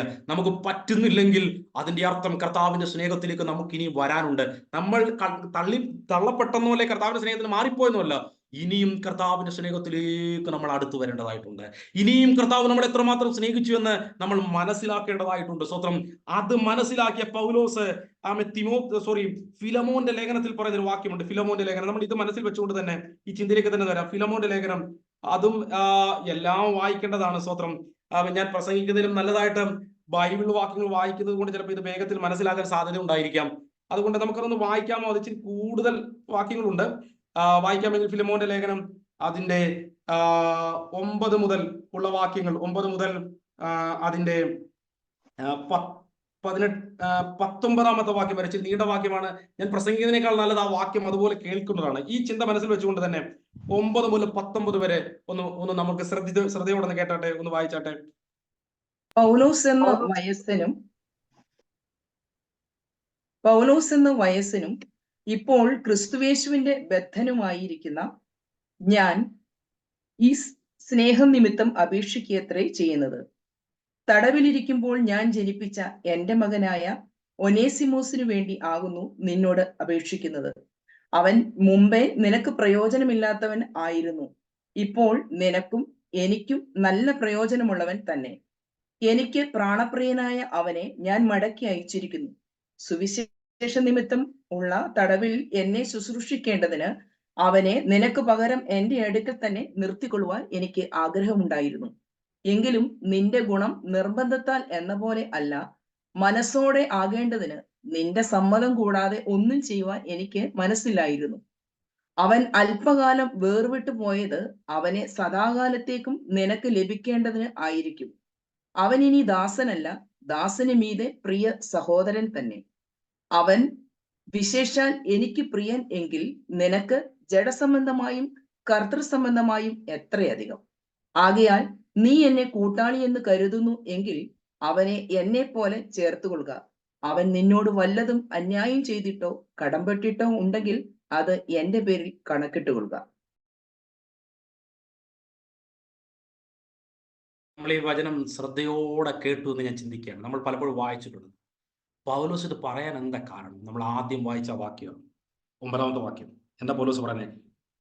പൗലോസ് എന്ന വയസ്സനും ഇപ്പോൾ ക്രിസ്തുവേശുവിന്റെ ബദ്ധനുമായിരിക്കുന്ന ഞാൻ സ്നേഹം നിമിത്തം അപേക്ഷിക്കുന്നു. ഇവിടെ ആ സെയിം വേർഡാ ഉപയോഗിച്ചിരിക്കുന്നത്, അഗപ്പെ. ക്രിസ്തുവിന്റെ സ്നേഹത്തിന്റെ തികവിലേക്ക് ഫിലിപ്പിയ ലേഖനത്തിൽ പറയുന്നുള്ളത് പൗലോസ് ഓടുകയാണെന്ന് പിടിക്കാമോ? അതിന്റെ ചെറിയ തികവിലേക്ക് പൗലോസ് വരുമ്പം പറയുക, എൻ്റെ അകത്ത് ആ അഗപ്പെ സ്നേഹത്തിന്റെ ആഴം വർക്ക് ചെയ്യുന്നത് കൊണ്ട്, അല്ലെങ്കിൽ അതിങ്ങനെ എൻ്റെ ലൈഫിൽ കൂടി വെളിപ്പെടുന്നത് കൊണ്ട് ഞാൻ അപേക്ഷിക്കുക. ആരോട് അപേക്ഷിക്കുന്നത്? താൻ ക്രിസ്തുവിൽ കൊണ്ടുവന്ന മനുഷ്യനോട് അപേക്ഷിക്കുക. എന്നിട്ട് പൗലോസ് പറയുക, ഞാൻ വയസ്സനാ മക്കളെ. എന്നിട്ട് തൻ്റെ ലൈഫിനെയൊക്കെ പറഞ്ഞിട്ട് പൗലോസ് പറയുക, അവൻ നിന്നോട് വല്ലതും അന്യായം ചെയ്തിട്ടുണ്ടെങ്കിൽ, കടപ്പെട്ടിട്ടുണ്ടെങ്കിൽ അത് എൻ്റെ പേരിൽ കണക്കിട്ട് കൊള്ളുക. ഇതാ അഗപ്പെ, ഇതാണ് സ്നേഹം. പൗലോസിന്റെ ആരുമല്ല ഈ മനുഷ്യൻ. പൗലോസിന്റെ ഒരു രക്തബന്ധത്തിലുള്ള വ്യക്തിയല്ല. വലിയൊരു തെറ്റ് ചെയ്ത് കടന്നുപോയൊരു മനുഷ്യനെ പൗലോസ് പറയുകയാണ്, എന്തെങ്കിലും അവന്റെ പേരിൽ കടപ്പെട്ടിട്ടുണ്ടെങ്കിൽ അതെന്റെ പേരിൽ കടക്കിട്ട് കൊള്ളുക. മറ്റൊരുത്തന്റെ കടത്തെ സ്വന്തം കടമായിട്ട് ഏറ്റെടുക്കാൻ കഴിയുന്നതാണ് ക്രിസ്തുവിന്റെ സ്നേഹം. നാളെ വന്ന് ഈ വ്യക്തി വന്ന് പൗലോസിനെ സഹായിക്കുമെന്നുള്ള ഉറപ്പ് കൊണ്ടല്ല. പൗലോസ് ഈ വ്യക്തിയെ താങ്ങാൻ ഒരൊറ്റ കാരണമേ ഉള്ളൂ. ഇന്ന് ഞാൻ ആ വ്യക്തിയെ കൈത്താങ്ങിയാൽ ഈ വ്യക്തി കർത്താവിന്റെ സന്നിധിയിൽ എത്തപ്പെടേണ്ട ആളാണ്. നമ്മുടെ സഭയിലും നമ്മുടെ ചുറ്റുപാടുകളിൽ കുറച്ച് കുറവുകളുള്ള ചില വ്യക്തികളെ നമ്മുടെ സ്ഥലത്തൊക്കെ ഉണ്ടായിരിക്കാം. നിങ്ങൾ അവരുടെ, ഞാൻ അന്ന് പറഞ്ഞ് അവസാനിപ്പിച്ചതാണിത്, നിങ്ങൾ അവരുടെ തോളെ കൈയിടാൻ തയ്യാറായാൽ ചിലരൊക്കെ കർത്താവിന്റെ സ്നേഹത്തിലേക്ക് മടങ്ങി വരാൻ സാധ്യതയുണ്ട്. ഞാൻ ഒന്നുകൂടെ ആ വചനം നിങ്ങളോട് പറയുന്നത് നിങ്ങളോളം എത്തണം. കാരണം ഈ വചനത്തിന്റെ ആഴമെന്ന് പറയുന്നത് അതാണ്. കർത്താവിന്റെ സ്നേഹത്തെ ആഴത്തിൽ മനസ്സിലായെങ്കിൽ കർത്താവിന്റെ സ്നേഹം വെളിപ്പെടുത്താൻ ചുറ്റുപാടുകളിൽ ചെലവിട്ടു പോകാൻ ദൈവം ചിലരെ ആക്കി വെച്ചിട്ടുണ്ട്. അത് കേവലം സാമ്പത്തികം മാത്രമല്ല. കർത്താവ് പറയുകയാണ്, നിങ്ങൾ രോഗിയായിരുന്നു, നിങ്ങൾ എന്നെ കാണുവാൻ വന്നില്ല. നിങ്ങളുടെ അറിവിൽ ആരെങ്കിലും ഹോസ്പിറ്റൽ രോഗിയായിട്ടിരിപ്പുണ്ടോ? ആ ഭാഷ ഞാൻ പ്രാർത്ഥിക്കാം കേട്ടോ. ഭാഷ പോരാ. കർത്താവിനെ നിങ്ങൾ സ്നേഹിക്കുന്നുണ്ടോ? യേശു കർത്താവ് ഹോസ്പിറ്റലിൽ അഡ്മിറ്റ് ആണെങ്കിൽ, യേശു അങ്ങനെ അഡ്മിറ്റ് ആകത്തില്ല, ഞാനത് ജസ്റ്റ് മനസ്സിലാൻ വേണ്ടി പറയാം. യേശു നമ്മുടെ അടുത്തുള്ള അല്ലെങ്കിൽ നമ്മുടെ ദൂരെയുള്ള ഒരു ഹോസ്പിറ്റലിൽ അഡ്മിറ്റ് ആണെങ്കിൽ, നമ്മൾ സ്നേഹിക്കുന്ന ഒരു വ്യക്തി അഡ്മിറ്റ് ആണെങ്കിൽ നമ്മൾ പോയി കാണത്തില്ലേ? കർത്താവ് എന്താ പറഞ്ഞു? എന്നെ സ്നേഹിക്കുന്നുണ്ടോ? അതും എനിക്ക് ചെയ്യുന്നതിന് തുല്യമാണ്. ഇവിടെയൊക്കെ നമ്മൾ നമ്മൾ എത്രയോ വട്ടം അങ്ങനെ ചെയ്തിട്ടില്ല. നമ്മൾ എത്രയോ വട്ടം നമ്മൾ അവരെയൊക്കെ ആളുകൾ പോയി കണ്ടോളൂ. അവരും കാണുമോ കാണാതിരിക്കുന്നില്ല. കർത്താവിന്റെ സ്നേഹത്തിന്റെ ആഴമുണ്ടോ? നമ്മൾ ഓടിപ്പോയി ഒരു വാക്കിൽ പ്രാർത്ഥിച്ചിട്ടെങ്കിലും മടങ്ങി വരും. സ്വതന്ത്രം. അനേകം ആളുകൾ ഹോസ്പിറ്റലിൽ അഡ്മിറ്റാണ്, കൂടെ നിൽക്കാൻ ആളുകളില്ല. ഞാൻ പറയട്ടെ, രക്തബന്ധത്തെക്കാൾ വലിയ ബന്ധമായ ക്രിസ്തുവിന്റെ ശരീരത്തിന്റെ ഒരു ഭാഗമായി നിന്നിട്ട് നമ്മളിൽ എത്ര പേർ നഷ്ടം സഹിച്ച് മറ്റൊരാളുടെ ഹോസ്പിറ്റലിൽ പോയി നിന്നിട്ടുണ്ട്. ഞാനൊരു കാര്യം പറയാം, ഇതിനും കർത്താവ് അവസരം തന്നാലേ പറ്റൂ. ഇതും കർത്താവ് തരുന്ന അവസരമോ. എൻ്റെ അപ്പനെയോ അമ്മയോ എനിക്ക് ഹോസ്പിറ്റലിൽ പോയി സേവിക്കാൻ കഴിയണമെങ്കിൽ അത് കർത്താവ് അവസരം തരണം. ഞാൻ ഇവിടെ കുടുങ്ങിപ്പോയി, എൻ്റെ അപ്പൻ അവിടെ രോഗിയായി പോയി, എനിക്ക് പറ്റില്ല. എന്നാൽ കർത്താവ് അവന് അവസരങ്ങൾ തരുമ്പോഴും നമ്മൾ അതിനെ മാറ്റി നിർത്തി ലാഭക്കണക്കുകൾ പറയുകയാണെങ്കിൽ ആത്യന്തികമായൊരു നഷ്ടക്കണക്കാണ്. സ്തോത്രം. ആമേ. നമ്മൾ രോഗിയായി കിടക്കുന്നവരെ ചെന്ന് കാണുകയും ആമേ ബുദ്ധിമുട്ടിലിരിക്കുന്നവരെ ഭക്ഷണം കൊടുക്കുന്നതും നഗ്നനായിരിക്കുന്നതിനും ഉടുപ്പിക്കുന്നതിനും നമ്മൾ എടുക്കുന്ന എഫേർട്ട് എത്രമാത്രമാണെന്ന് കർത്താവിന് ഉയരത്തിൽ നോക്കുകയാ. അങ്ങനെ നമ്മളിൽ കൂടി കർത്താവിന്റെ സ്നേഹം വെളിപ്പെട്ടു വന്നാൽ ആമേ, നമ്മൾ 15-ാം അധ്യായത്തിൽ വായിച്ചതുപോലെ, 13-ാം അധ്യായത്തിൽ വായിച്ചതുപോലെ യോഹന്നാന്റെ സുവിശേഷം, അങ്ങനെ നിങ്ങൾ എൻ്റെ ശിഷ്യന്മാരെന്ന് ലോകമറിയും. ഞാനെന്ന് ഈ വചനം പറയുമ്പോൾ തുറന്നു പറയട്ടെ, ക്രിസ്തീയ ഗോളത്തിൽ ഏറ്റവും ദുഃഖകരമായ തുറന്നു പറയേണ്ട സത്യം എന്ന് പറയുന്നത്, പരസ്പരം ഒരു പായിലിരുന്ന് ആരാധിക്കുന്ന ദൈവമക്കൾക്ക് ദൈവസ്നേഹത്തിന്റെ വലിയ കുറവ് സംഭവിച്ചിരിക്കുന്നു. പരസ്പരം കുറ്റങ്ങൾ പറയുകയും പരസ്പരം കുറ്റങ്ങളെ എടുത്ത് കാണിക്കുകയും പഴിചാരുകയും ഒരു മനുഷ്യന് കഷ്ടം വരുമ്പോൾ അവരുടെ കുറ്റം കൊണ്ടും കുറവുകൾ കൊണ്ടുമാണെന്ന്, ഓക്കെ, ഒരുപക്ഷെ കുറ്റം കൊണ്ടോ കുറവ് കൊണ്ടോ ആയിരിക്കാം. എന്നാൽ ദൈവത്തിന്റെ കരുണയോ ദൈവത്തിന്റെ സ്നേഹത്തെയോ വ്യക്തിപരമായി അനുഭവിച്ചറിഞ്ഞിരിക്കെ അതെല്ലാം ഒരു സെക്കൻഡ് കൊണ്ട് മറ്റൊരുവന്റെ കഷ്ടത്തിൽ മറന്നുപോയി ചെന്ന് കണ്ട് തിരികെ കൊണ്ടുവരുവാൻ മനസ്സില്ലാത്തവരായി കഠിന ഹൃദയത്തിലേക്ക് പോകുമ്പോൾ നമ്മൾ ആത്മാവിൽ തികവുള്ളവരാകുന്നില്ല, സമ്പൂർണതയിലേക്ക് വളരുന്നില്ല എന്ന സത്യം നമ്മൾ ഒന്നുകൂടി മനസ്സിലാക്കി. ഞാൻ ആദ്യം പറഞ്ഞ വാക്കിലേക്ക് ഒന്നുകൂടി പോകട്ടെ. നമ്മൾ ക്രിസ്തുവിന്റെ സ്നേഹത്തെ നമ്മൾ മറന്നു പോകുന്നു. യേശു നമ്മളെ സ്നേഹിച്ചതിന്റെ ആഴം നമ്മൾ അങ്ങ് വിട്ടുകളയുന്നു എന്നതാണ് വാസ്തവമായ സത്യം. ഇവിടെ അന്യായം ചെയ്ത മനുഷ്യരോട് പറയാ, ക്രിസ്തുവിന്റെ സ്നേഹം. ആ വാക്ക് കേട്ടോ, വയസ്സന ഇപ്പോൾ ക്രിസ്തുവിന്റെ ബെത്തനുമായിരിക്കുന്ന ഞാൻ സ്നേഹം നിമിത്തം ഞാൻ അപേക്ഷിക്കുക, റിക്വസ്റ്റ് ചെയ്യുകയാണ് താൻ വിശ്വാസത്തെ ജനിപ്പിച്ച മനുഷ്യനോട്. ഒരു മനുഷ്യനെത്തിനെ താഴുന്നത് എന്തിനാ? ഒറ്റ കാര്യമുള്ളൂ. പൗലോസ് മറ്റൊരു സ്ഥലത്ത് പറയുന്ന പോലെ, ഞാൻ സുവിശേഷം അറിയിക്കുന്നത് എന്താ? ക്രിസ്തുവിന്റെ സ്നേഹം എന്നെ നിർബന്ധിക്കുന്നു. എനിക്ക് ചെയ്യാതിരിക്കാൻ ഇത് പറ്റുന്നില്ല. ഇട്ടിട്ട് പോകണമെന്ന് മനസ്സിൽ ഒരുപക്ഷെ വേണമെങ്കിൽ മനുഷ്യ ബുദ്ധി ചിന്തിക്കാം, കളഞ്ഞിട്ട് പോകണമെന്ന് തോന്നാം, വേണ്ടാന്ന് വെക്കണമെന്ന് തോന്നാം. പക്ഷേ ക്രിസ്തുവിന്റെ സ്നേഹം എന്നെ നിർബന്ധിക്കുന്നു. ക്രിസ്തുവിന്റെ സ്നേഹം എന്നെ ചെയ്യിക്കുന്നു. ക്രിസ്തുവിന്റെ സ്നേഹം എന്നെ ചെയ്യാതിരിക്കാൻ പറ്റുന്നില്ല എന്ന അവസ്ഥയിലേക്ക് കൊണ്ടുവരുന്നു. ഇങ്ങനൊരവസ്ഥ നിങ്ങളുടെ ജീവിതത്തിൽ വരുന്നുണ്ടോ? എനിക്ക് പാസ്റ്റർ അവരെ സ്നേഹിക്കാതിരിക്കാൻ പറ്റുന്നില്ല, എനിക്ക് അവരോട് സുവിശേഷം പറയാതിരിക്കാൻ പറ്റുന്നില്ല, അവരെ കളയാൻ പറ്റുന്നില്ല, അവരെന്നോട് ഒത്തിരി തെറ്റ് ചെയ്തിട്ടുണ്ട് പാസ്റ്റർ. അത് പറയാൻ ഇന്ന് സമയമുണ്ടെങ്കിൽ പറയാം. അങ്ങനെ ചെയ്തിട്ട് നമുക്ക് വേദന വരുമ്പോൾ ആമേൻ, അല്ലെങ്കിൽ താഴോട്ടൊന്ന് വായിച്ചാൽ മതി. സ്തോത്രം. ആമേൻ. കർത്താവിന്റെ സ്നേഹത്തിന്റെ ആഴത്തെ നമ്മൾ വേഗത്തിൽ അടുത്തറിഞ്ഞവരാണെങ്കിൽ നമ്മുടെ ലൈഫിൽ നിന്നും സ്നേഹം ആഗ്രഹിച്ചുകൊണ്ടായിരിക്കുന്നവർക്ക് ഇന്ന് രാത്രി കൊടുക്കാൻ നമുക്ക് ബുദ്ധിമുട്ടില്ല. കാരണം നമ്മളിൽ നിന്നും ഇതൊരു കർത്താവിന്റെ ദാസൻ അപേക്ഷിച്ചതുപോലെ നമ്മൾ എത്ര പേർക്ക് വേണ്ടി അപേക്ഷിച്ചിട്ടുണ്ട്. നമ്മൾ പറയും, അവർക്ക് വേണ്ടി ഒന്നും ഞാൻ നാണം കെടത്തില്ല പാസ്റ്റർ. എൻ്റെ യേശു നമുക്ക് വേണ്ടി നാണം കെട്ടതുപോലെ നമ്മൾ ആർക്കും വേണ്ടി നാണം കെട്ടിട്ടില്ല. എൻ്റെ യേശു എനിക്ക് വേണ്ടി ക്രൂശിൽ നഗ്നനായി ലജ്ജിക്കപ്പെട്ടതുപോലെ നമുക്ക് വേണ്ടി ആരും ലജ്ജിക്കപ്പെട്ടിട്ടില്ല. നമ്മൾ എൻ്റെ കർത്താവിൻ്റെ ആടായിട്ട് വെച്ചിരിക്കുന്ന ആ വ്യക്തിയെ മേയ്ക്കാൻ കർത്താവ് പറയാം, പത്രോസേ എനിക്ക് നിന്നെ വേണം. എന്നെ സ്നേഹിക്കുന്നുണ്ടെങ്കിൽ, എന്റെ സ്നേഹം നിനക്ക് ബോധ്യമാകുന്ന പത്രോസിന് പിന്നീടൊക്കെയാണ് ബോധ്യമായത്. പക്ഷെ പത്രോസ് പിന്നീട് വില കൊടുത്ത് ആ സ്നേഹം കൊടുത്ത് സഭയ്ക്ക് വേണ്ടി നിൽക്കാൻ തയ്യാറായി. ഇന്ന് രാത്രിയിൽ പൗലോസിനെ പോലെ, പത്രോസിനെ പോലെ ദൈവം ഇന്ന് രാത്രിയിൽ നമ്മളെ വിളിക്കുകയാണ് ഈ സ്നേഹത്തിലേക്ക് കടന്നു വരുവാൻ. സ്വത്രം. ഒന്ന് രണ്ട് കാര്യം കൂടെ പറഞ്ഞ് ഇതിന്റെ പൂർണ്ണതയിലേക്ക് എത്തി അവസാനിപ്പിക്കാൻ സമയമില്ല. എങ്കിലും ഞാൻ ഇന്ന് ജസ്റ്റ് ഒന്ന് കൺക്ലൂഡ് ചെയ്യുവാൻ വേണ്ടി ഞാൻ വേഗത്തിൽ ഒന്ന് രണ്ട് കാര്യം കൂടെ പറഞ്ഞ് ഞാൻ അവസാനിപ്പിക്കട്ടെ. അവിടെ പറയുകയാണ് പരസ്പരം സഹോദരങ്ങളെ സ്നേഹിക്കണം. എന്നിട്ട് പറയുകയാണ്, അവിടെ പറയുന്ന ഒരു വാക്കുണ്ട്. എന്താണ്? കൊലോസ്യ ലേഖനത്തിന്റെ അതിന്റെ 3-ാം അധ്യായത്തിന്റെ നമ്മൾ വായിച്ച ആ വാക്യത്തിലേക്ക് ഒന്നുകൂടെ ഒന്ന് നോക്കിയാൽ അതിന്റെ 14-ാമത്തെ വാക്യത്തിൽ ഇങ്ങനെയാണ് പറയുന്നത്. ഇങ്ങനെയാണ് അതിനകത്ത് നമ്മൾ വായിക്കുന്നത്. ആ വാക്യങ്ങൾ ഒന്നുകൂടി നോക്കിയാൽ, സ്തോത്രം. അതെ, യെസ്, അതെ. അവിടെ ഇങ്ങനെയാണ് പറഞ്ഞത്, എല്ലാറ്റിനും മീതെ സമ്പൂർണതയുടെ ബന്ധമായ സ്നേഹം ധരിപ്പീൻ. പരസ്പരം ഏകാഗ്രതയിൽ ഐക്യതയിൽ നിൽക്കേണ്ടതിന് ദൈവവചനം നമ്മുടെ മുന്നിൽ വെച്ചിരിക്കുന്ന ഒരൊറ്റ വ്യവസ്ഥയേ ഉള്ളൂ, സ്നേഹം. നിങ്ങൾക്ക് ആ വ്യക്തിയെ സ്നേഹിക്കാൻ കഴിയുന്നില്ലേ? ക്രിസ്തുവിന്റെ സ്നേഹത്തിലേ വന്നാട്ടെ പറ്റും. നിങ്ങൾക്ക് പറ്റത്തില്ല. ക്രിസ്തു നിങ്ങളെ സ്നേഹിച്ചിട്ടൊന്നറിഞ്ഞേ ആ വ്യക്തിയെ നിങ്ങൾക്ക് സ്നേഹിക്കാൻ പറ്റും. ഒരുപക്ഷെ നിങ്ങളുടെ ഭർത്താവിനെ ആയിരിക്കാം, ഭാര്യയായിരിക്കാം, കുഞ്ഞുങ്ങളെ ആയിരിക്കാം, അവിടം കൊണ്ട് തുടങ്ങിയാട്ടെ. ക്രിസ്തു നിങ്ങളെ സ്നേഹിച്ചത് മനസ്സിലാവുന്നുണ്ടോ? നിങ്ങൾക്ക് അവരെ സ്നേഹിക്കാൻ പറ്റും. ഇതാണ് കർത്താവോട് പറയുന്നത്, സമ്പൂർണതയുടെ ബന്ധമായ സ്നേഹം ധരിപ്പീൻ. നമ്മൾ ഈ സ്നേഹമില്ലാതെ മറ്റെന്തു ചെയ്താലും ഇത് യൂണിയനിലേക്ക് വരുന്നില്ല, ഐക്യതയിലേക്ക് വരുന്നില്ല. ഞാൻ സമാധാനത്തിൽ നിന്ന് പറഞ്ഞ് അവസാനിപ്പിക്കാം.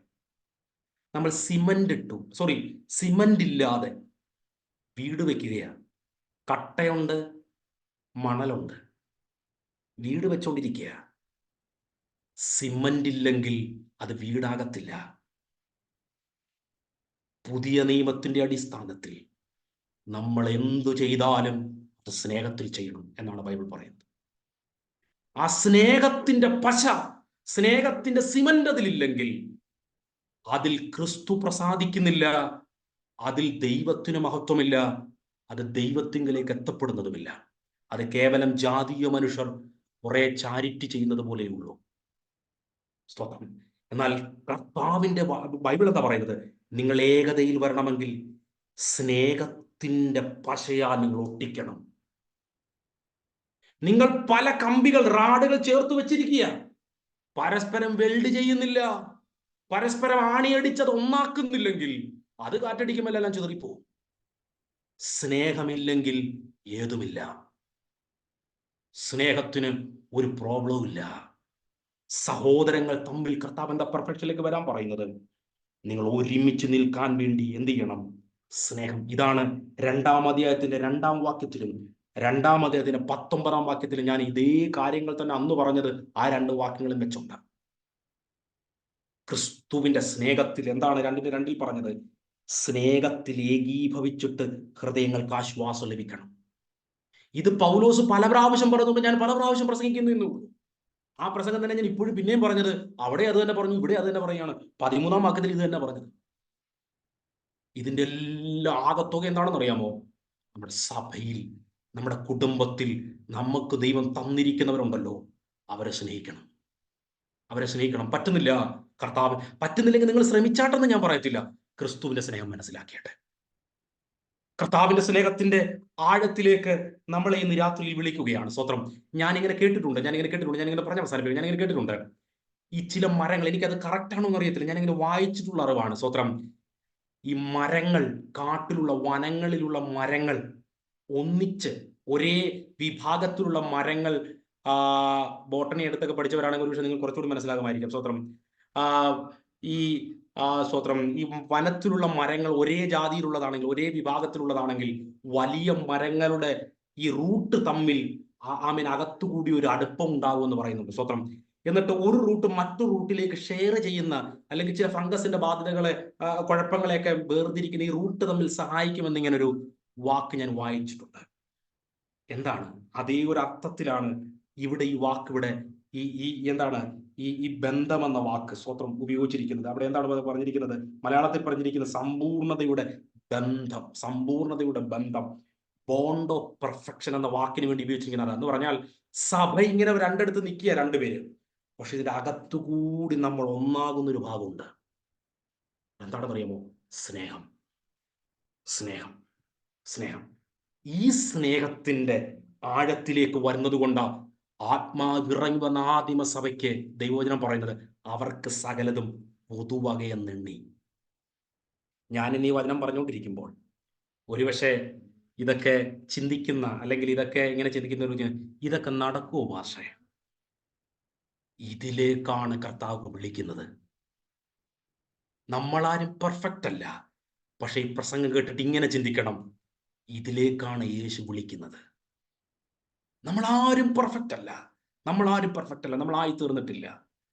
പക്ഷെ സ്നേഹമാണ് ലക്ഷ്യം, മറ്റൊന്നുമല്ല. ഞാൻ ഇതിനിടെ മറ്റുള്ളവരെ സഹായിച്ചു കാണും, ഞാനൊരു പക്ഷെ ഒരു ഉടുപ്പ് പിടിച്ചു കൊടുത്തിട്ട് ഇതെല്ലാം ചെയ്ത് കാണും. അതിലൊന്നും നിൽക്കരുത്, അതല്ല ലക്ഷ്യം. സ്നേഹമാണ് ലക്ഷ്യം. സ്നേഹമാണ് ലക്ഷ്യം. നമുക്ക് കണ്ണുകളെ അടയ്ക്കാം, ദൈവസന്നിധിയിൽ പ്രാർത്ഥിക്കാം. ഈ വചനങ്ങളെ കുറച്ചുകൂടി ആഴത്തിൽ മനസ്സിലാക്കാം. തൊട്ട് താഴെയുള്ള കൊലോസ്യ ലേഖനത്തിന്റെ ഭാഗമായി ചേർത്ത് അതൊന്ന് പഠിക്കാൻ ശ്രമിക്കുക. കുറച്ചുകൂടി ആഴങ്ങളെ ഈ ലേഖനത്തിൽ ദൈവം നമ്മൾക്ക് മനസ്സിലാക്കി തരട്ടെ എന്നുള്ള ആത്മാർത്ഥമായ പ്രാർത്ഥനയോടെ ദൈവവചനത്തിൽ നിന്ന് നിർത്തുന്നു. ദൈവം നമ്മളെ ധാരാളമായിട്ട് അനുഗ്രഹിക്കട്ടെ. സ്തോത്രം. കർത്താവിന്റെ സന്നിധിയിൽ